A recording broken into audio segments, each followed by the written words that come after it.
Bien, bonjour, et il me fait plaisir de pouvoir aborder les gens de la région en ce qui concerne ce dimanche de Pâques tout à fait particulier. Je crois que dans ce temps qui nous est alloué, j'aimerais vous aborder sur Pâques, l'importance de la fête de Pâques. Et dans notre confinement, c'est ma façon de pouvoir vous parler aujourd'hui et j'en suis très heureux. Comme vous avez un arrière-plan de scène, c'est notre logo au Centre chrétien d'Amqui. J'ai le goût de vous dire, ça va bien aller dans ce confinement. Et j'admire les autorités qui nous dirigent au Québec dans cette façon d'amener le leadership pour aider la population à passer à travers cette épreuve sociale et, je pourrais dire même mondiale. Et vraiment, bon, il faut prendre en considération que nos distances sociales, on n'a pas d'événements publics, mais quel privilège que nous avons à travers la télé communautaire que nous avons ici dans la Matapédia de pouvoir servir la population de cette façon-là. Et je veux vraiment être reconnaissant de l'équipe de télé communautaire aujourd'hui. Vous savez, cette fin de semaine, elle est tout à fait particulière. De mon vivant, je n'ai jamais entendu, je n'ai jamais lu dans des bouquins qu'une fin de semaine de Pâques, il n'y avait pas de rassemblement public. Et c'est pour ça que je dis, comme au tout début, c'est unique ce que nous vivons. Et j'espère que vous avez eu l'occasion de pouvoir écouter ce chant qui dit « Merci pour la croix ». Merci Dieu pour la croix. C'est la raison pour laquelle Pâques existe. Et j'aimerais aujourd'hui vous aborder sur l'importance de cette fête. Et le titre de mon message, que si j'en donnerais un titre, c'est « Est-ce que Jésus est vraiment vivant pour vous? » Parce que Pâques, c'est la raison pour laquelle nous la fêtons depuis des siècles et des siècles. Jésus est-il ressuscité ou non? Est-il vraiment aujourd'hui vivant? J'aimerais lire un texte avec vous et j'espère que vous pourrez, si vous avez une Bible avec vous, pouvoir lire dans l'Évangile de Matthieu et le chapitre 28, versets 1 à 10, que j'aimerais lire avec vous. Et portez attention à ces paroles qui sont précisées ici. Évangile de Matthieu, chapitre 28, qui nous dit « Après le sabbat, à l'aube du premier jour de la semaine, Marie de Magdala et l'autre Marie allèrent voir le sépulcre. Et voici, il y eut un grand tremblement de terre, car un ange du Seigneur descendit du ciel, vint rouler la pierre et s'assit dessus. Son aspect était comme l'éclair et son vêtement blanc comme la neige. Les gardes tremblèrent de peur et devinrent comme morts. Mais l'ange prit la parole et dit aux femmes, « Pour vous, ne craignez pas, car je sais que vous cherchez Jésus, qui a été crucifié. Il n'est point ici. Il est ressuscité, comme il l'avait dit. Venez, voyez le lieu où il était couché, et allez promptement dire à ses disciples qu'il est ressuscité des morts. Et voici, il vous précède en Galilée. C'est là que vous le verrez. Voici, je vous l'ai dit. » Elle s'éloigna promptement du sépulcre, avec crainte et avec une grande joie. Et elles coururent porter la nouvelle aux disciples. Et voici, Jésus vint à leur rencontre et dit, « Je vous je vous salue. Elles s'approchèrent pour saisir ses pieds et elles l'adorèrent. Alors Jésus leur dit, ne craignez pas, allez dire à mes frères de se rendre en Galilée, c'est là qu'ils me verront. Merci Seigneur pour sa parole. Est-ce que Jésus est vraiment ressuscité? Vous savez, le fait qu'il soit revenu d'entre les morts, c'est le fondement même de la foi chrétienne. Et les faits historiques sont abondants. Pour moi, quand je lis les Saintes Écritures, je peux m'appuyer sur quelque chose de solide, qui a traversé les siècles, comme preuve. Et vous savez, c'est la question la plus importante jamais posée à chacun d'entre nous. Et derrière la réponse réside la destinée de notre âme. Et c'est un événement qui a bouleversé le monde et qui a changé l'histoire pour toujours. Après la résurrection évidente de cet homme nommé Jésus, ses plus proches disciples ont été radicalement transformés. Tous, sauf un, qui l'avait abandonné et trahi, qui est Judas. Mais vous savez, après la résurrection, ils étaient prêts à donner leur vie pour annoncer cette histoire au monde entier. Qu'est-ce qui est arrivé donc pour créer une telle conviction de cœur? Comment peut-on être sûr? Comment peut-on être certain que Jésus est ressuscité? Je vous pose la question.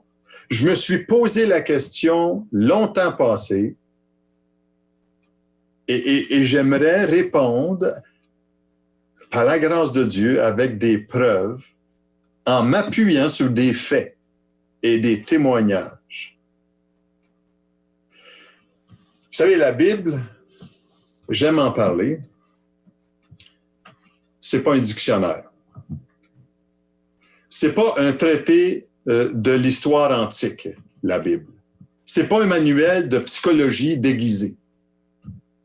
Mais la révélation de Dieu aux hommes. C'est la parole de Dieu. Et il ne faut pas la lire en étant sceptique ou ayant des préjugés, des idées préconçues, ni aucune prétention.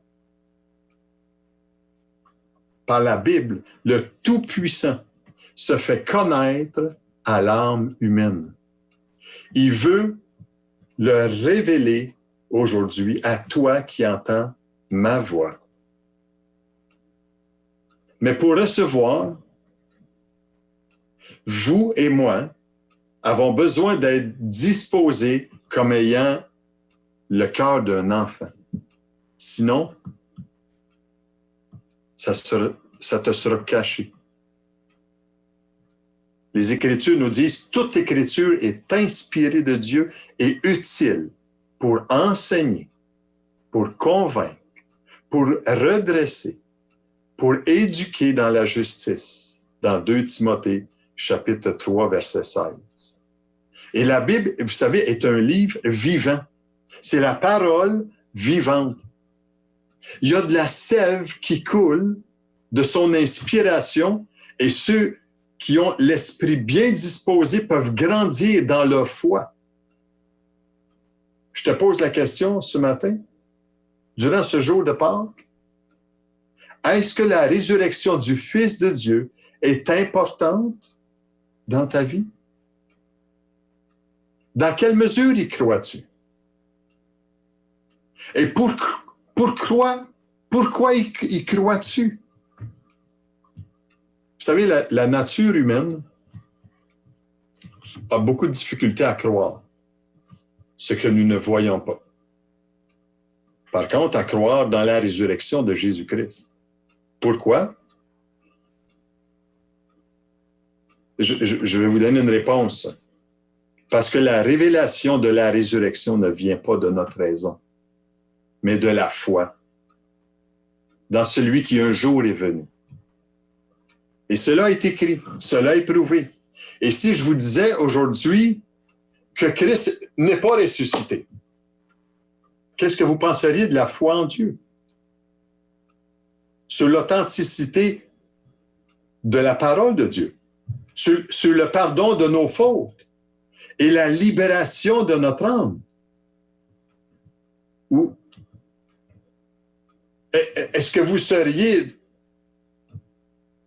dans la vie que Dieu vous accorde ici-bas vraiment en ne croyant pas en la résurrection? Je crois que s'il n'y avait pas de résurrection, si Jésus ne serait pas revenu, les hommes et les femmes de ce monde continueraient dans leur faute, dans la haine, ou bien dans l'amour, dans l'angoisse, ou bien dans la paix, dans la peur de la mort, ou dans l'assurance de la vie éternelle. S'il n'y aurait pas de résurrection, où serait notre garantie d'une vie meilleure? Notre espoir après la mort? J'aimerais seulement vous dire que nous n'aurions aucune raison de nous réunir semaine après semaine pour écouter et sonder les Écritures. Toute notre vie serait affectée si Christ n'est pas vivant. Notre calendrier annuel de 2020 ne serait pas basé sur la naissance du Christ, et encore moins sur sa résurrection le premier jour de la semaine, le dimanche. Pâques n'aurait aucune signification, comme la société aujourd'hui aimerait nous le faire croire. Comme la société aujourd'hui bannit du revers de la main ce que je suis en train de vous dire. Et vous savez, sortir Dieu de notre environnement,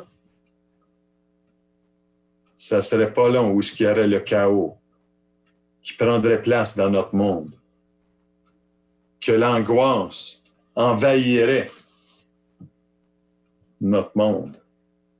Et je me demande jusqu'à quel point aujourd'hui la peur, l'angoisse peut atteindre le cœur de nos sociétés à travers cette pandémie mondiale. L'Évangile de Luc nous témoigne 2000 ans passés.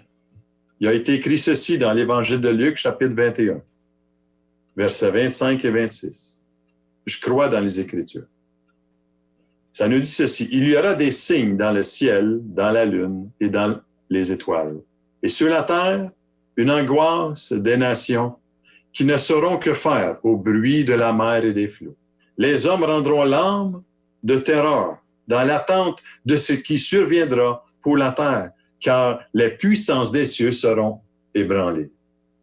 Je ne sais pas si ça vous dit quelque chose. Qu'est-ce que Jésus a dit 2000 ans passés? Mais moi, ça me dit quelque chose. Quand que je vois du trouble qu'il y a sur cette terre, le terrorisme, la couche d'ozone, les pluies acides, les tsunamis, les pandémies, et beaucoup plus près de nous, là, le coronavirus. Et je pourrais en dire sur la grippe espagnole qui est arrivée déjà. La peste dans l'histoire. Enfin, je ne veux pas dramatiser davantage ce que nous sommes en train de vivre. Mais j'aimerais répondre à cette question ce matin. Comment peut-on être certain que Jésus est vivant?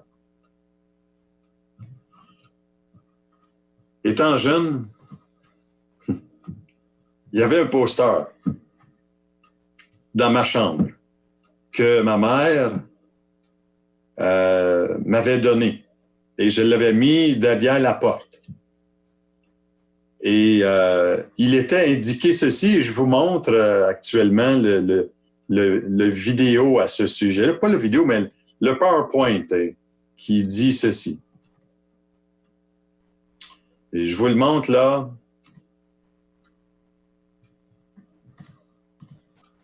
Comme ceci. et c'était indiqué homme recherché, mais toujours vivant. Et il veut libérer tous ceux qui sont en prison dans leur cœur. Je trouvais ça particulier, ce qui avait été écrit sur ce poster, et ça m'a marqué.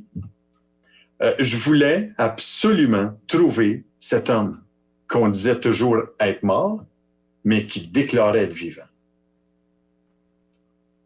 Est-ce que c'est un imposteur? Un brigand? Un menteur? Un séducteur? Ou il est un roi? Je voulais savoir, je le cherchais et parfois je criais à Dieu. Mais je n'avais pas de réponse. Je lui demandais d'une mauvaise façon, sans chercher à la bonne place. Mais le jour où j'ai eu une Bible, ça m'était offert. J'étais déterminé à chercher jusqu'à ce que je le trouve.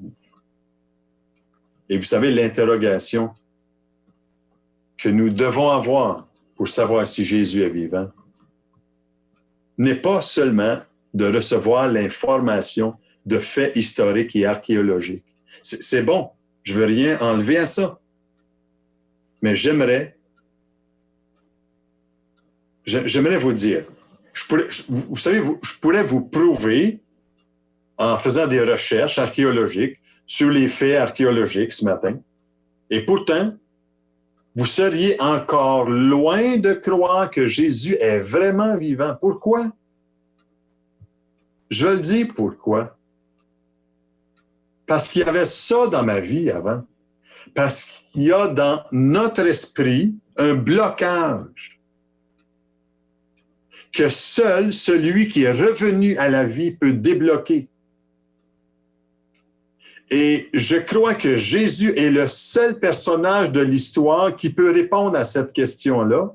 Il est assez grand pour répondre par lui-même des faits dans notre histoire. Ce n'est pas un mythe ce que je suis en train de vous dire. C'est une histoire des faits qui sont arrivés. Et j'aimerais le laisser prouver qu'il est vraiment, il est toujours vivant, le Seigneur. Vous savez, il est difficile pour ceux qui n'ont pas accepté Jésus dans leur cœur et qui croient en lui, qui est vraiment mort sur la croix et qu'il est vivant aujourd'hui. La grande majorité considère plutôt le christianisme comme une autre religion. Mais j'aimerais vous dire, est-ce qu'il y en a d'autres dans toutes les religions de ce monde qui est vraiment mort pour toi et ressuscité d'entre les morts? Je sais une chose, c'est que le Créateur sait, parce que la Bible me le dit, que la résurrection de son Fils soulève encore beaucoup de questions dans notre esprit d'hommes et de femmes, créés à son image. Mais je crois qu'il peut nous répondre. Dieu veut nous parler. Et si je suis pas capable de vous prouver aujourd'hui avec certitude que Jésus est vraiment vivant, vous pourrez prendre votre décision de ne plus croire. Sinon, qu'est-ce que tu vas faire aujourd'hui? De cette histoire de Pâques, si vous découvrez avec moi que Jésus est vivant, qu'allez-vous faire? Qu'allez-vous décider? Je prie pour vous. J'aime les gens autour de moi. Qu'il vous soit révélé la grandeur du sacrifice de Jésus sur la croix et la puissance de sa résurrection qui produit en nous la foi dans le Fils de Dieu. Et pour répondre à la question, comment peut-on être certain que Jésus est vivant? C'est pas d'aujourd'hui que la résurrection, vous savez, est mise en doute. Les nouvelles d'actualité en parlent encore. Des reportages comme le tombeau de Jésus et du film de Marie-Madeleine et ses secrets déplorent je déplore ces choses. Pourquoi? Parce que il y a plutôt une soif du pouvoir public d'informer sur des faits qu'ils recherchent encore. Un reportage de RDI qu'il y a eu en 2007 de Pietro Boglioni qui dit ceci: les noms écrits sur les tombeaux étaient mal écrits. Tandis que lui, Luc Faneuf, il disait ceci dans le reportage: ceux qui n'ont pas de foi sont en quête d'un corps. Mais selon les traditions, Christ a eu une ascension. J'aimerais examiner quelques textes avec vous qui nous témoignent. Même dans le temps du Nouveau Testament, il y a des pharisiens qui pensaient que la résurrection n'existait pas. Les Sadducéens, eux, croient pas dans la résurrection. Et Jésus leur répond ceci: vous êtes dans l'erreur. Ils se trompaient eux-mêmes. Ils ignoraient le message spirituel des Écritures. Ces hommes religieux du temps, ces penseurs qui allaient avec leur raison. Et ils ne croient pas à l'intervention de la puissance de Dieu dans leur propre vie. Et Jésus précise bien qu'il y aura une résurrection des morts. Vous verrez ça, et je vous encourage à lire les Saintes Écritures dans Matthieu chapitre 22, de 23 à 32. Encore dans Matthieu chapitre 27, versets 49 à 54, qui nous montre encore que Jésus a ressuscité le premier jour. Et ensuite, que les corps dans la ville, il a fait un tour de ville quand Jésus a été mort le vendredi saint. La Bible nous dit que les tombeaux se sont ouverts et les hommes et les femmes ont sorti de leur tombeau. Et ça, c'est un peu, pas qu'un peu, vraiment spécial. Et je crois qu'il faut en déduire que ceux qui avaient cru sont entrés au ciel avec le Seigneur qui est ressuscité. Il a été le premier qui a ressuscité. Et Dieu nous a laissé des preuves incontestables. Même, je vous dirais que le roi Hérode croyait à la vie après la mort parce qu'il était, même s'il était mêlé dans ses convictions.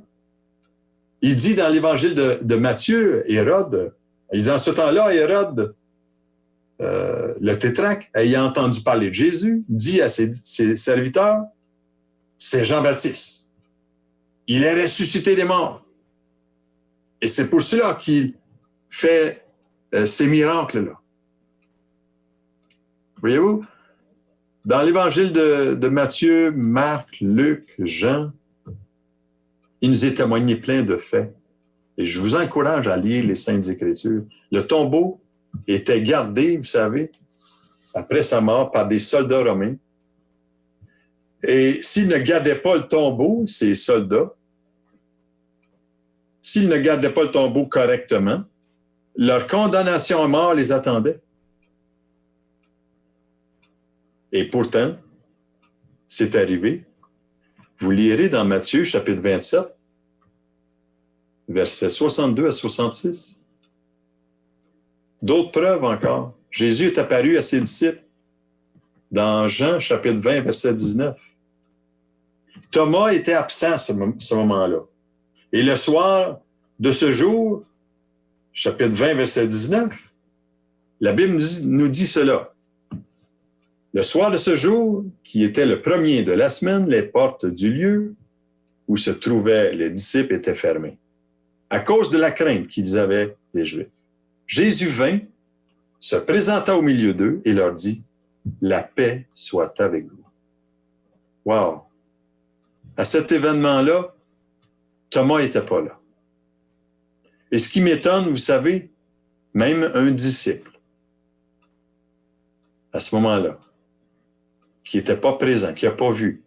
Puis, vous savez, ceux qui connaissent un peu les Écritures, Thomas est venu après, il dit, si je ne vois pas les clous, les trous des clous dans ses mains et la lance sur son côté, je ne croirai pas. Et Jésus est apparu là, avec ses disciples dans l'Évangile de Jean. Et Jésus a demandé à Thomas, Thomas, viens mettre ton doigt ici, là. Viens mettre ton doigt ici. Mets-le sur mon côté. Et savez-vous qu'est-ce que Thomas a dit? Il a fléchi le genou devant le Seigneur. Il a déclaré, Thomas, qu'on dit celui, l'incroyant, celui qui est crédule, incrédule, il a dit ceci, Thomas, mon Seigneur et mon Dieu. Et il a reconnu Jésus comme étant son Dieu. Vous savez, même encore, après sa résurrection, quand les disciples, eux qui étaient peureux, je vais le dire en bon français québécois, ils étaient peureux. Après la résurrection, quand Jésus est monté à la droite du Père, ils sont devenus des proclamateurs audacieux. Dans Actes, chapitre 4, quand Pierre et Jean ont été arrêtés par les autorités religieuses et qui ont dit, on vous demande de ne plus parler en ce nom-là. Qu'est-ce que les disciples ont fait? Eux qui étaient autrefois terrifiés, maintenant ils sont devenus pleins d'audace pour annoncer l'Évangile. Pourquoi? Parce qu'ils n'étaient pas seuls. Il y avait la puissance de l'Esprit de Dieu en eux. Et ils savaient maintenant en qui ils croyaient. Un autre fait important dans cette histoire, au début de son ministère, Jésus, il déclare qu'après que le temple aura été détruit et qu'il va rebâtir cela en 3 jours. Il est évident que les Juifs pensaient que Jésus faisait allusion à l'édifice du temple. Mais Jean nous dit dans l'Évangile que Jésus parlait plutôt de son corps. Et Jésus annonce sa mort et sa résurrection à maintes reprises dans l'Évangile de Matthieu, chapitre 16, verset 21. Il voulait faire connaître à ses disciples qui étaient pour aller à Jérusalem, qui étaient pour mourir sur la croix, et que les sacrificateurs étaient pour le faire mourir. Combien de fois? L'Évangile de Jean, Jésus dit de lui-même, « Je suis le chemin, la vérité et la vie. » Soit qu'il est véritablement le chemin, ou bien c'est un charlatan. Jésus a dit lui-même que ceux qu'il avait vu, ils avaient vu le Père. Moi, quand je lis les Écritures, j'apprends à connaître une personne. J'apprends à connaître celui qui est mort pour moi et ressuscité aussi. La Bible nous dit qu'après que les évangiles ont été accomplis, que les actes des apôtres ont eu lieu, où ce que des personnes se sont tournées vers le Seigneur, il a été vu par plusieurs, par 500 frères à la fois. Est-ce que c'est une preuve historique, ça, écrite? Vous lirez dans 1 Corinthiens, chapitre 15, versets 1 à 19. Vous regarderez que sa mort pour nos péchés a été écrite. Sa résurrection nous dit aussi qu'il est toujours vivant. Le fait qu'il a été enseveli confirme sa mort. Le fait qu'il n'a pas été vu dans le tombeau confirme qu'il est vivant et ressuscité pour nous donner la vie. Et si cet évangile que Paul prêche, si cet évangile qui a délivré des milliers de personnes au temps du Nouveau Testament, et c'est encore le même évangile qui délivre de la puissance du péché, je vous l'assure, à ceux qui reconnaissent leur besoin d'un sauveur. Pourquoi Jésus est-il appelé un sauveur? Sauvé de Quoi? Ben, du péché, mes chers amis. Et si la résurrection ne se produit pas, si la transformation ne se produit pas dans notre vie, notre foi est vaine et sans fondement. Tous les autres systèmes religieux ont leur soi-disant Dieu, mais nous savons où est leur chef. Il a été enterré. Et on peut remettre en question leur divinité. Mais Christ est ressuscité pour prouver et établir une fois pour toutes que notre Dieu est le seul vrai Dieu, le créateur du ciel et de la terre. Il a été envoyé, Jésus, pour guérir ceux qui ont le cœur brisé, pour proclamer aux captifs la délivrance et aux aveugles le recouvrement de la vue. Il a été envoyé pour rendre libres les opprimés, pour publier une année de grâce du Seigneur. Saviez-vous que le Seigneur veut accorder cette grâce à qui veut l'entendre? La grâce veut dire ceci, un cadeau que Dieu nous a donné. Et cette fin de semaine de Pâques nous témoigne encore que cette fête est tellement importante. Parce qu'elle a été fondée depuis des siècles et des siècles. C'est lui encore qui aujourd'hui pardonne nos fautes et nous accorde la paix de l'âme. Là où il y a de la noirceur dans nos pensées, j'aimerais te dire aujourd'hui qu'il est ressuscité pour nous donner la vie. Celui qui a tout créé ne peut être façonné par nous.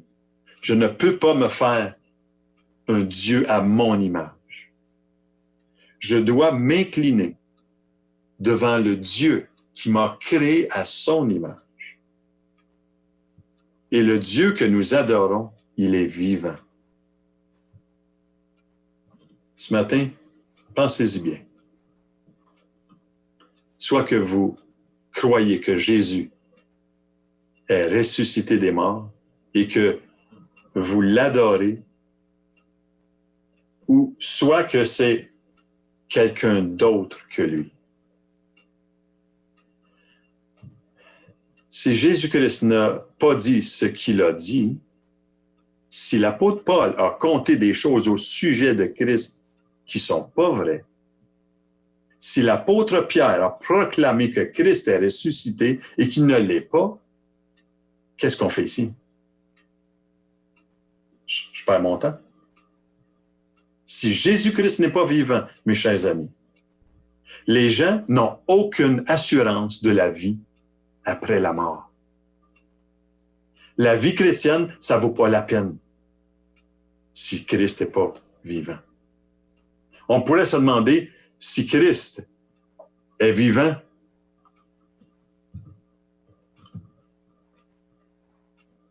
où est-il? Que fait-il dans ce que nous vivons aujourd'hui? J'aimerais vous dire, si on s'attache aux Écritures, les Écritures nous disent qu'il est assis à la droite de Dieu et qu'il intercède pour ceux qui mettent leur confiance en lui. La Bible nous dit qu'il est un Dieu vivant et qui aime, qui prend soin de nous, qui entend, qui exauce nos prières. La Bible nous dit qu'il est un avocat qui plaide auprès du Père pour plaider notre cause. Il est aussi un sauveur ressuscité qui a promis à ses disciples, même s'il les quittait, il ne serait pas orphelin. Parce qu'il était pour envoyer, il a promis d'envoyer le Saint-Esprit pour les instruire et les guider jusqu'à ce qu'un jour, il revienne. J'aime un passage des Écritures en particulier. Jésus a dit, « Je suis le bon berger. Celui qui me suit ne marchera pas dans les ténèbres. » Je sais une chose, c'est quand que je vous parle des Écritures, aujourd'hui, cette journée de Pâques, l'Esprit de Dieu demeure. Il est celui qui parle à ton cœur en ce moment. Parce que Jésus est celui qui a dit qu'il était un sauveur. Et il veut être le Seigneur de ta vie. Il est celui qui veut libérer ceux qui acceptent d'abandonner leurs fautes et ceux qui reçoivent le pardon. Et lui seul peut rendre un cœur, nettoyer notre cœur. Car Dieu a tant aimé le monde qu'il a donné son Fils unique, afin que quiconque croit en lui ne périsse point, mais qu'il ait la vie éternelle. Et si la résurrection a transformé ses disciples, des hommes qui étaient peureux, en des hommes audacieux et pleins d'amour, si Jésus a prédit sa résurrection, que les apôtres l'ont annoncé, est-ce que la résurrection est seulement un fait historique? Non, pour moi, elle ne l'est pas. Elle n'est pas seulement un fait historique 2000 ans passés. Moi, je crois que Jésus est encore vivant. Puis il est vivant pour toi et moi. Et que dans ce trouble mondial dans lequel nous vivons aujourd'hui, je crois que Dieu veut dire, approchez-vous de moi.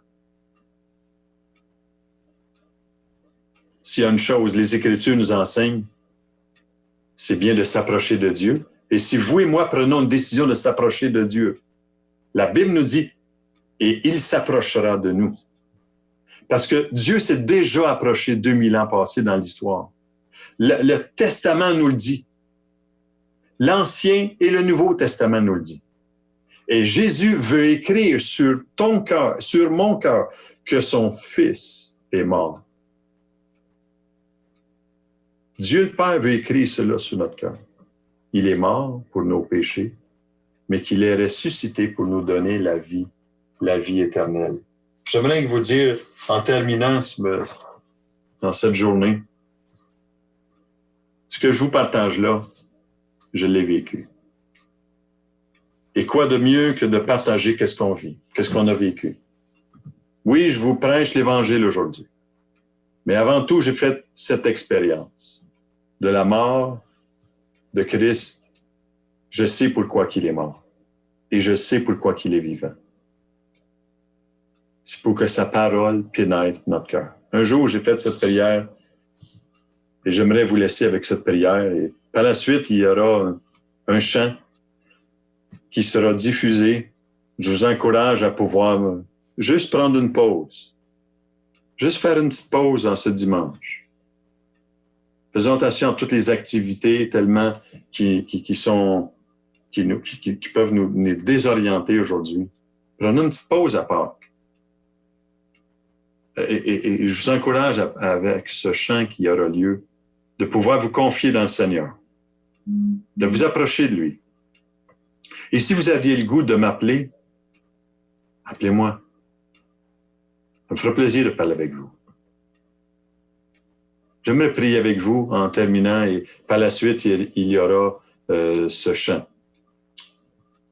Prions ensemble. Je sais que c'est froid, là. Je veux juste vous dire, bon, moi je suis devant ma caméra, mais je sais que vous êtes là, mais je prie que le Saint-Esprit vienne vous aider dans votre démarche spirituelle. Et je veux vous souhaiter une bonne Pâques, une bonne fête de Pâques, une bonne fête en famille. Isolé certainement, mais quoi de mieux que d'être isolé et dire, Seigneur, je veux te donner cette journée-là pour Pâques. Prions ensemble. Seigneur, je veux t'inviter aujourd'hui dans ma vie. Pardonne-moi mes péchés. Je veux m'en détourner. Je crois que tu es mort pour moi et ressuscité des morts. Je reconnais que tu es le Sauveur. Je reconnais que j'ai péché contre toi. Et à partir de maintenant, je veux me confier en toi. Je veux mettre ma confiance en toi. Je te donne ma vie, Seigneur. Je prie aujourd'hui dans le nom de Jésus. Amen. Que Dieu vous bénisse. Passez une belle journée, une belle semaine. Et encore la semaine prochaine, je serai avec vous, Dieu voulant. Bonjour. Quel sauveur merveilleux je possède. Il s'est sacrifié pour moi. Et sa vie innocente, il saigne pour mourir sur l'infâme croix. Il renonce à la gloire céleste pour le plan rédempteur de Dieu. L'apparence est la plus modeste. Auquel prix pour me rendre heureux. Attaché à la croix pour moi. Attaché à la croix pour moi. Il a pris mon péché, il m'a délivré. Attaché à la croix pour moi.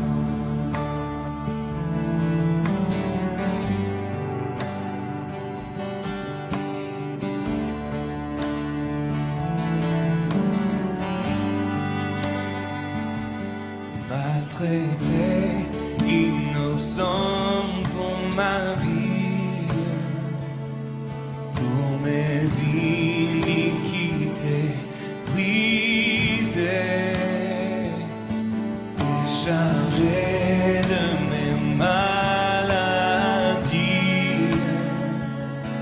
il mourut pour guérir, sauver. Attaché à la croix pour moi. Attaché à la croix pour moi. Il a pris mon péché, il m'a délivré. Attaché à la croix pour moi.